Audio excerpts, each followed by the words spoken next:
اعوذ باللہ من الشیطان الرجیم، بسم اللہ الرحمن الرحیم۔ آج ہمارے جو سبق ہم نے پڑھنا ہے اس کا نام ہے عقیدہ عدل کے اثرات۔ یہاں ہم عقیدہ عدل کے اثرات یعنی مطلب یہ ہے اس سبق کا کہ اگر انسان عدل کے اوپر عقیدہ رکھتا ہے، عدل کو مانتا ہے، عدل کس میں سے ہے؟ اصول دین میں سے ہے۔ اصول دین کتنے ہمارے؟ 5 ہیں: توحید، عدل، نبوت، امامت اور رحمت۔ یہ 5 اصل دین ہے، اصول دین ہے۔ ان پر اعتقاد رکھنا انسان کے لیے ضروری ہے۔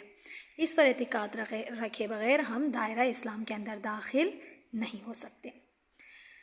اب یہاں ہم کہتے ہیں کہ جب ہم عدل کو مانتے ہیں، عدل کے اوپر ہمارا عقیدہ ہوتا ہے، تو اس کے کیا اثرات نکلتے ہیں، کیا نتیجہ نکلتا ہے؟ یعنی عدل کو ماننے سے ہماری زندگی پر کیا اثر ہوتا ہے۔ لیکن پہلے ہم اثرات میں جانے سے پہلے ہم خود عدل کی بات کریں گے کہ عدل کسے کہتے ہیں۔ جیسے ہم کہتے ہیں نا کہ اللہ کیا ہے؟ عادل ہے۔ عادل ہے یعنی ہمارا کیا مطلب ہوتا ہے کہ وہ کسی پر ظلم نہیں کرتا۔ عدل کہتے ہیں کہ یعنی انصاف کرنا، ہر ایک کے ساتھ انصاف سے پیش آنا، کسی کے اوپر ظلم نہ کرنا۔ لہٰذا اسی لیے ہم کہتے ہیں کہ اللہ کیا ہے؟ عادل ہے، کیونکہ اللہ کسی کے اوپر ظلم نہیں کرتا۔ اب ظلم یعنی جو ظلم کرتا ہے انسان، یا کوئی بھی ظلم کرتا ہے، وہ ظلم کیوں کرتا ہے؟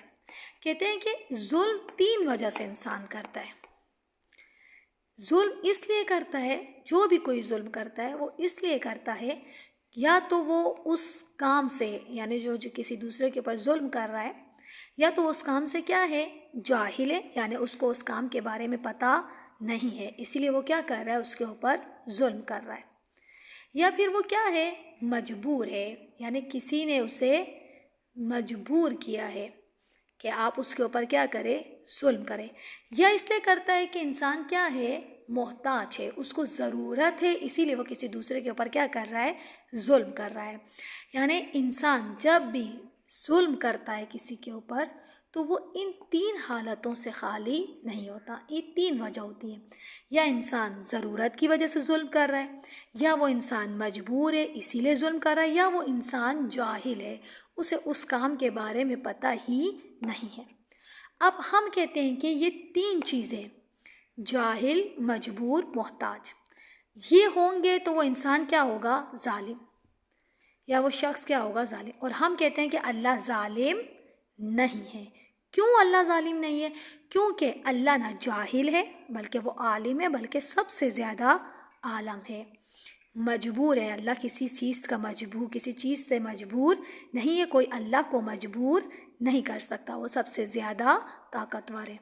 محتاج، ہم کہتے ہیں کہ اللہ تو کسی چیز کا محتاج نہیں ہے بلکہ بندے محتاج ہے، اور وہ بندوں کی محتاجی کو کیا کرتا ہے؟ دور کرتا ہے۔ لہٰذا اللہ کسی چیز کا محتاج نہیں ہے۔ بس جب اللہ جاہل بھی نہیں ہے، مجبور بھی نہیں ہے، محتاج بھی نہیں ہے، یعنی یہ سب چیزیں اللہ سے دور ہیں، تو اس کا مطلب ہے کہ اللہ ظالم نہیں ہے بلکہ اللہ کیا ہے؟ عادل ہے۔ لہٰذا جب ہم نے کہا کہ اللہ میں یہ چیزیں موجود نہیں ہیں تو اس کا مطلب ہے اللہ کیا ہے؟ عادل ہے، اور اللہ کسی کے اوپر ظلم نہیں کرتا۔